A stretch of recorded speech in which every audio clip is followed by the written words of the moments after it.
మన ప్రభువును రక్షకుడైన యేసుక్రీస్తు నామములో మీకు శుభములు వందనములు తెలియజేస్తున్నాను. అనుదిన ధ్యానమునకు స్వాగతం. నిర్గమకాండం 10వ అధ్యాయం ఈ దినమున ధ్యానాంశంగా ఉంది. ఈ 10వ అధ్యాయంలో 4వ వచనాన్ని నేను చదువుతున్నాను. నీవు నా జనులను పోనీయనొల్లని ఎడల ఇదిగో రేపు నేను మిడతలను నీ ప్రాంతంలోనికి రప్పించదను. ఎవడును నేలను చూడలేనంతగా అవి దాన్ని కప్పును. తప్పించుకున్న శేషమును అనగా వడగండ్ల దెబ్బను తప్పించుకొని మిగిలిన దాన్ని అవి తినివేయును. పొలములో మొలిచిన ప్రతి చెట్టును తిరును. మరియు అవి నీ ఇళ్లలోను నీ సేవకులందరి ఇండ్లలోను ఐగుప్తులందరి ఇండ్లలోను నిండిపోవును. నీ పితరులు కానీ నీ పితామహులు కానీ ఈ దేశంలో నుండి నాటి నుండి నేటి వరకు వాటిని చూడలేదని చెప్పి ఫరో ఎదుటి నుండి బయలు వెళ్ళాను. ఇది దేవుడు ఐగుప్తు మీదికి పంపినటువంటి 8వ తెగులు. ఫరో అధికారులకు ఒక్కొక్క అద్భుతాన్ని చూస్తూ తద్వారా కలుగుతున్న నష్టాన్ని చూస్తున్నప్పుడు వారే విసుగు చెందిపోయారు. వారు ఫరోతో అంటున్నారు, ఎంతకాలము నీవు ఈ మనుషుల్ని భరిస్తూ ఉంటావు, ఎంతకాలము వీడు మనకు ఉరిగా ఉంటాడు, వారి దేవుని సేవించడానికి వారిని పంపించేయి అని ఫరోకు సలహా ఇస్తున్నారు. నిజంగా ఒక మాట చెప్పాలంటే ఫరో దేవుని చేతిలో వాడబడుతున్న ఒక పాత్రగా మాత్రమే ఉన్నాడు.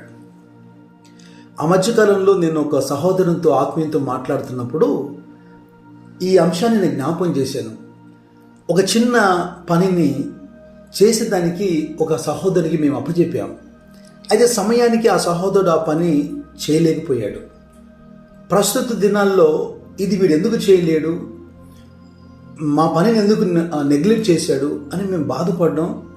నిజంగా ఒకంత చెప్పాలంటే కోపగించుకున్నాం. కానీ ఆ తర్వాత ఆ పని జరగకపోవడమే మాకు మంచిదని ఒక ఆలోచన కలిగింది.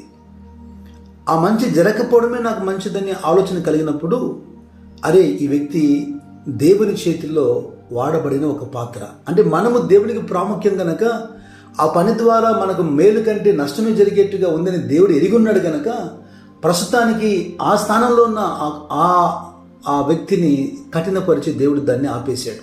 ఇంత లోతుగా దేవుని కార్యాలని మనము వివేచించగలగాలి. ఫరో హృదయాన్ని దేవుడు కఠినపరుస్తున్నాడు. అయినా దేవుని ప్రజల్ని వద్దని ఆపేందుకు, పర్వాలేదు వెళ్ళండి అని పంపించేందుకు ఫరో ఎవడు? తన ప్రజలను ఆయన కొంతకాలం బానిసలుగా పెట్టాడు. ఇప్పుడే కాదు, ఆయా సందర్భాల్లో బబులోనైనా వివిధ రాజుల చేతికి అప్పగించినప్పుడు ఆయనే కొంతకాలం వారికి ఒక పాట నేర్పించేందుకు పెట్టాడు. ఆయన విడిపించాలనుకున్నప్పుడు ఎంతమంది రాజులు లేచిన వ్యతిరేకమైన వారి వల్ల అవ్వలేదు. అయితే ఈ అధికారుల సలహా మేరకు ఫరో మళ్ళీ మోషే అహరోనును పిలిపించి, మీరు యెహోవాకు పండుగ ఆచరించాలన్నదే ప్రాముఖ్యం కదా, కనుక మీరు మీ కుమారులను కుమార్తెలను మందులను మీతో తీసుకెళ్ళొద్దు, మీలో పెద్దలు ఎవరైతే ఉన్నారో, పురుషులు ఎవరైతే ఉన్నారో మీరు మాత్రమే వెళ్ళి పండగను ఆచరించమని చెబుతున్నాడు. 9వ తెగులు తర్వాత కూడా ఇటువంటి మాటే ఫరో మాట్లాడతాడు. 24వ వచనంలో ఆ ఫరో మోషేని పిలిపించి, మీరు వెళ్ళి యెహోవాను సేవించుడి, మీ మందలు మీ పశువులు మాత్రమే ఇక్కడ ఉండాలి, మనుషులందరూ వెళ్ళమంటాడు. ఇలాగా వ్యాపారం చేస్తున్నప్పుడు మనం బేరం ఆడతామే, అలా ఫరో దేవునితో బేరం ఆడుతున్నాడు. దేవుడేమో లెట్ మై పీపుల్ గో అంటున్నాడు, నా ప్రజల్ని పోనివ్వు అంటున్నాడు. ఫరో అయితే కాస్త బేరం ఆడుతూ కనబడుతున్నాడు. అయితే ఈ మిడతల దండు చూడండి ఎలాగుందో. నిర్గమకాండం 10వ అధ్యాయంలో 13వ వచనం, మోషే ఐగుప్తు దేశం మీద తన కర్రను చాపగా యెహోవా ఆ పగలంతయు ఆ రాత్రంతయు ఆ దేశం మీద తూర్పు గాలిని విసరజేసెను. ఉదయమందు ఆ తూర్పు గాలికి మిడతలు వచ్చెను. ఆ మిడతలు ఐగుప్తు దేశం అంతటి మీదికి వచ్చి ఐగుప్తు సమస్త ప్రాంతంలో నిలిచెను. అవి మిక్కిలి బాధకరమైనవి. అంతకు మునుపు అటు మిడతలు ఎప్పుడునూ ఉండలేదు, తర్వాత అటువి ఉండబోవు. అవి నేలంతయు కప్పెను. ఇలా భూమి అంతటినీ కప్పేంత విస్తారమైన ఒక పొగ వంటి, దుమ్ము ధూళి వంటి మిడతల సమూహం కనబడుతుంది. నాకు వెంటనే ఒక 2 సందర్భాలు బైబిల్లో జ్ఞాపకం వస్తున్నాయి. ప్రకటన గ్రంథాన్ని మనం ధ్యానం చేశాం కదా. 9వ అధ్యాయంలో 3వ వచనంలో, అంటే 5వ దూత బూర ఊదినప్పుడు ఆ పొగలో నుండి పాతాళపు ఆ ద్వారాన్ని తెరవగా దూత ఆ పొగలో నుండి మిడతలు భూమి మీదకి వచ్చి భూమిలో ఉండు తేళ్లకు బలం ఉన్నట్టు వాటికి బలం ఇవ్వబడింది. మరియు నొసలయందు దేవుని ముద్ర లేని మనుషులకే తప్ప భూమి మీద ఉన్న గడ్డికైనాను, ఏ మొక్కలకైనాను, మరి ఏ వృక్షముకైనాను హాని చేయకూడదని వాటికి ఆజ్ఞ ఇవ్వబడింది. మిడతలండి, ఆ జంతువులకు కూడా, అంటే ఆ చిన్న జీవులకు ఆజ్ఞ ఇవ్వబడింది. ఎంత ఆశ్చర్యం కదా! ఐగుప్తులోనేమో మనుషులను బాధ పెట్టలేదు. ఇవి ప్రతి కూర మొక్కను, పంటలను, చెట్లను అన్నిటినీ నాశనం చేసే, అంటే జీవనాధారం అయితే ఏదైతే ఉందో అదంతా కూడా ఐగుప్తులో పాడు చేయబడింది. అయితే ప్రకటన గ్రంథంలో అవి అడవులకు కానీ, చెట్లకు కానీ, కూర మొక్కలకు హాని చేయలేదు. కేవలం మనుషులను కుట్టి అవి తేలులాగా బాధపరుస్తున్నాయి. అయితే ఇవంతా కూడా దేవుని చేతుల్లో ఉన్నటువంటి ఒక సైన్యం. యోవేలు గ్రంథంలో మనం చూస్తాం కదా, 2వ అధ్యాయంలో 25వ వచనం, మీరు కడుపార తిని తృప్తి పొంది మీ కొరకు వింత కార్యములు జరిగించిన మీ దేవుడైన యెహోవా నామమును స్తుతించినట్లు నేను పంపిన మిడతలను, గొంగలి పురుగులను, పసరు పురుగులను, చీడ పురుగులను అను నా మహాసైన్యము తినివేసిన సంవత్సరముల పంట మీకు మరలా ఇత్తును. బైబిల్లో జరిగినటువంటి ఈ సన్నివేశం చాలా వింతగా, విచిత్రంగా అనిపించినా తిరిగి ఇప్పుడు ప్రపంచంలో మనకు ఈ మీడియా పెరిగింది కనుక అక్కడక్కడ కనబడుతూనే ఉంది. ఆ రోజు ఐగుప్తులో చూసిన ఈ మిడతల సమూహము ఇదిగో ఈ రోజున ఆఫ్రికా దేశంలో మనకు కనబడుతుంది. 2019, 2022 ఆ మధ్యకాలంలో ప్రతి టీవీ ఛానల్లో మనం చూసాం. కెనియా కానీ, ఇథియోపియా కానీ, సోమాలియా కానీ కొన్ని దేశాలు ఉన్నాయి. ఆ దేశాల్లో నిజంగా అది మనం ఆశ్చర్యపోతాం. ఒక్కసారి కొన్ని వేల లక్షల సంఖ్యలో మిడతల దండలు వచ్చి పొలాల మీద వాలటం, క్షణాల్లో ఆ పంట అంతా తుడుచుకుపోవటం. నేనేదో కట్టుకథ చెప్పట్లేదు. అడవులు తినేసాయి. అంటే వేల ఎకరాలు పాడైపోయాయి. ప్రజలు భయభ్రాంతులైపోయారు. ఎక్కడి నుంచి వచ్చాయి ఇవి? ఎక్కడికి వెళ్ళిపోతున్నాయి? లోకానుసారంగా ఆలోచించేవాడు ఏదో కారణం వెతుకుతుంటాడు.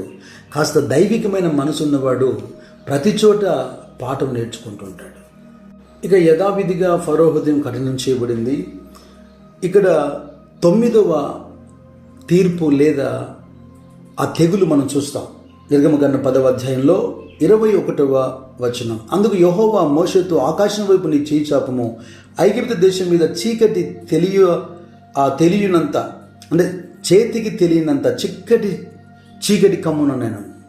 చేతికి తెలియనంత అంటే చెయ్యి ఎత్తితే మన కంటికి మన చెయ్యే కనబడని కటిక చీకటి. ఏదో ఒక గంట కాదు, 2 గంటలు కాదు, దాదాపుగా 3 దినములు ఒకరిని ఒకడు కనుగొనలేదు. ఎవడునూ తానున్న చోట నుండి లేవలేకపోయాను. అయినను ఇజ్రాయిల్ అందరి నివాసములో వెలుగొండెను. ఎంత భయంకరమో ఒకసారి మీరు ఆలోచించేయండి. మధ్యరాత్రి జాముల్లో పొరపాటున కరెంటు పోయి ఒక అరగంట రాకపోతే వెంటనే మనం దీపం వెలిగించి చీకట్లో ఉండలేం, ఇష్టపడం. అటువంటిది మన చేయి కళ్ళ ముందు ఇలా పెట్టుకున్న కూడా కంటికి కనిపించినంత చీకటి అంటే ప్రజలు ఎంత భయభ్రాంతులు అయిపోతారు. వాళ్ళు పగలే చూడలేదు. 3 రాత్రి మగలు కటికమైనటువంటి చీకటి. ఈ చీకటి పాపమునకు లేదా చెడుతనానికి, మరణానికి సాదృశ్యంగా ఉంది.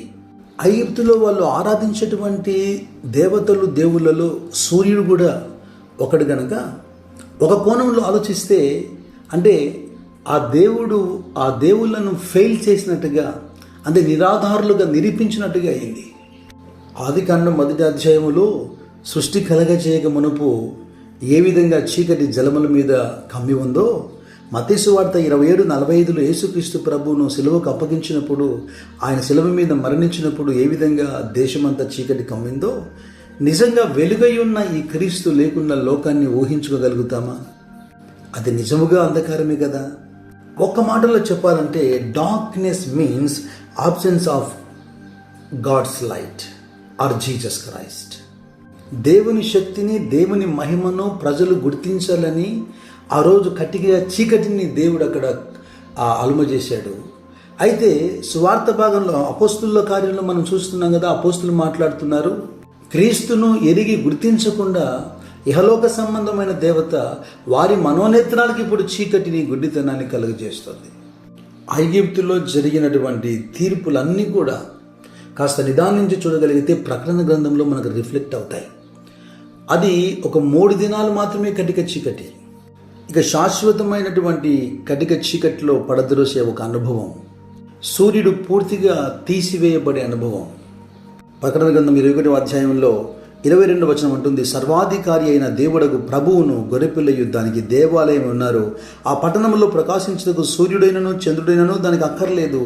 దేవుని మహిమయే దానిలో ప్రకాశించుచున్నది, గొర్రెపిల్లయే దానికి దీపము.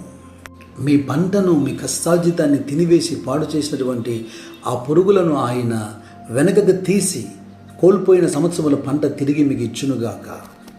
జీవితాల్లో అలుముకున్న ప్రతి కటిక చీకటిని దూరపరిచి వాక్యమును పాదములకు దీపముగా పెట్టి చక్కగా నడిపించునుగాక. గొర్రెపిల్ల యొక్క మహిమయే సూర్యుడిగా ప్రకాశించు ఆ నూతన విషయంలో నిన్ను చేర్చునుగాక. God bless you.